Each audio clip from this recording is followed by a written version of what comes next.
Hi everyone, this is Fran. Let's watch as the Mackinaw City docks and the Chief Wawatam Ferry module finally comes together. Today we're connecting the module to the layout, blending the scenery, adding a painted backdrop, and you won't believe the transformation. Stick around to see the challenges and how it all comes together.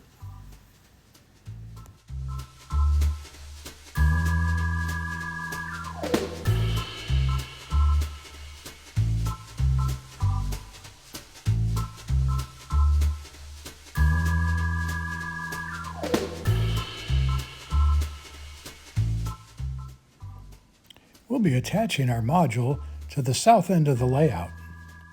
This busy switching area is about to get a major upgrade with the addition of the Mackinaw City docks. Today we're tackling those things that will tie it all together.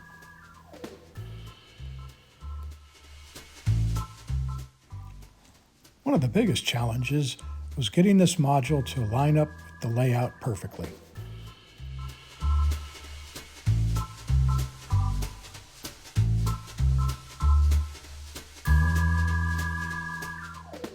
I used kind of a tongue-and-groove approach to the layout end.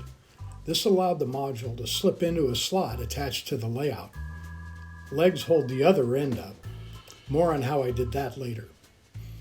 As you can see, the track alignment wasn't quite spot on. We had to cut away some of the hillside. We'll need to add a retaining wall, and we even have a house with a view that has to go. Here I tackle this tricky track realignment, carefully loosening the ballast, bending the track into place, and replacing a new section with new track to fit.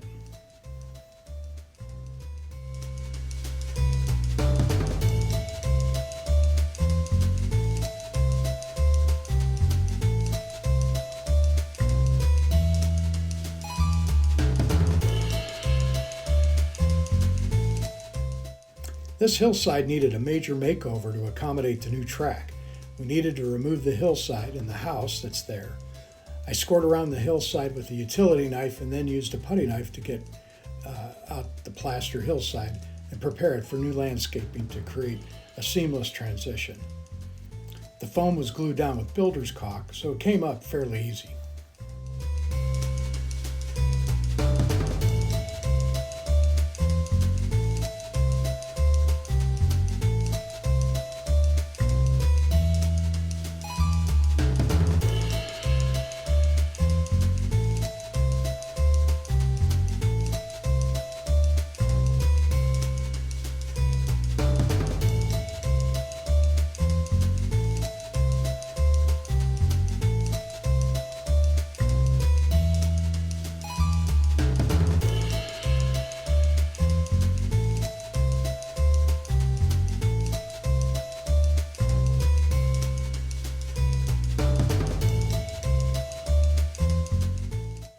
From rough plaster to realistic terrain, I started with static grass once the plaster had dried, then used a combination of ground foam, foliage clusters, and stab and stick status grass matching the module's scenery. The stab and stick grass really helped to hide the seam between the two elements, and I used 4 and 7 millimeter grass for that.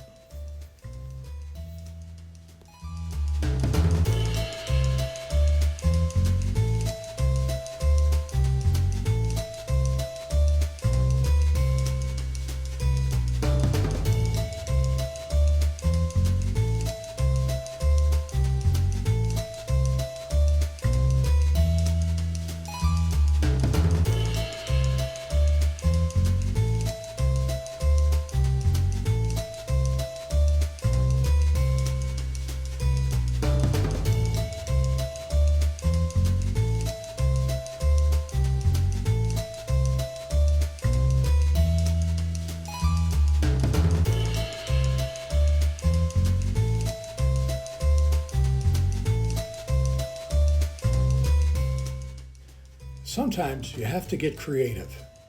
None of my existing retaining walls fit, so it was time for a custom build from 1/4 inch balsa wood. After cutting out the necessary shape of the retaining wall, I scribed the concrete lines with the back of an X-Acto blade, then painted with acrylics to get that aged concrete look.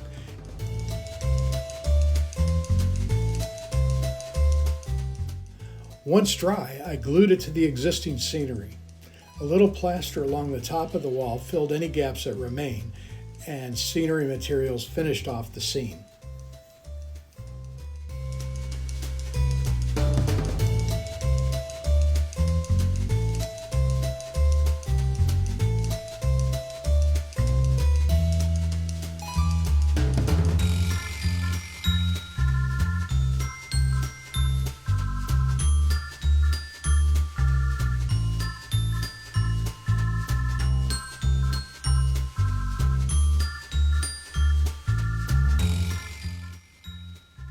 The final touch. A backdrop can bring the whole scene together and create depth that doesn't detract from the module. Painting realistic water with depth and distance takes time and patience. After I painted the sky blue, I used acrylics to create the water. It looked good on the workbench, but once I added it onto the module, it was clear to me that it would need to be redone to align with the existing backdrop and to reduce the darkness and distance. I'll be taking that on a bit later.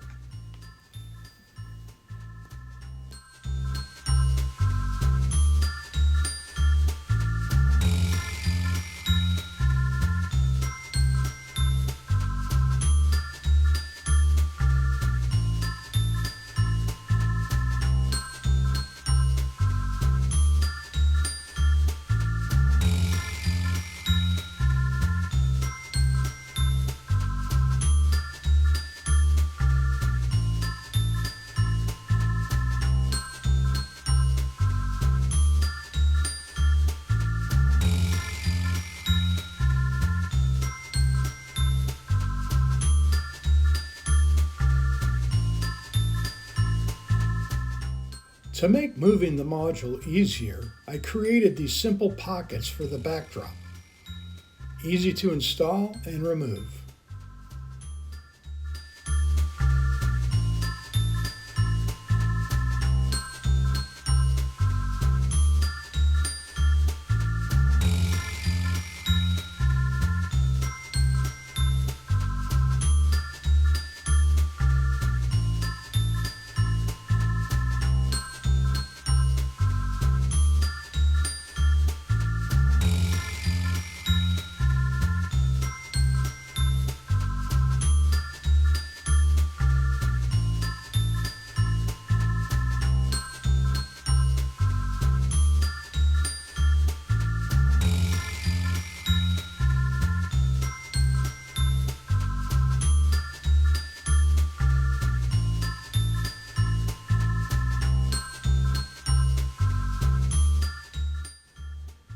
Threaded machine screw handles and a hinge were added to the legs to allow for easier storage rather than removal.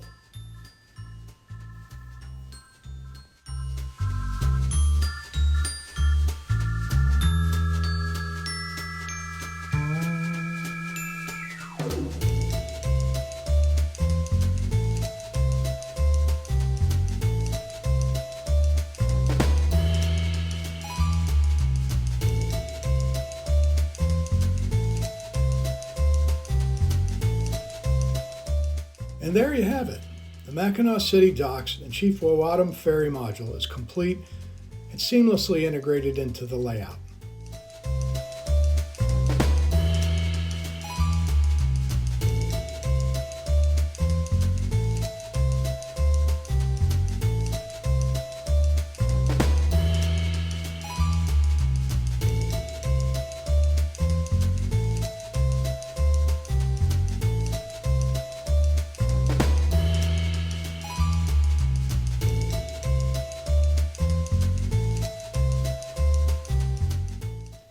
My purpose of this series was to present one way of creating the scene and the methods I used. What do you think of this transformation? Let me know in the comments below. And don't forget to like this video and subscribe for more model railroading adventures, including the upcoming operational video of the Mackinaw City Docks and the Chief Wawatam. Thanks for watching, and we'll see you on the rails.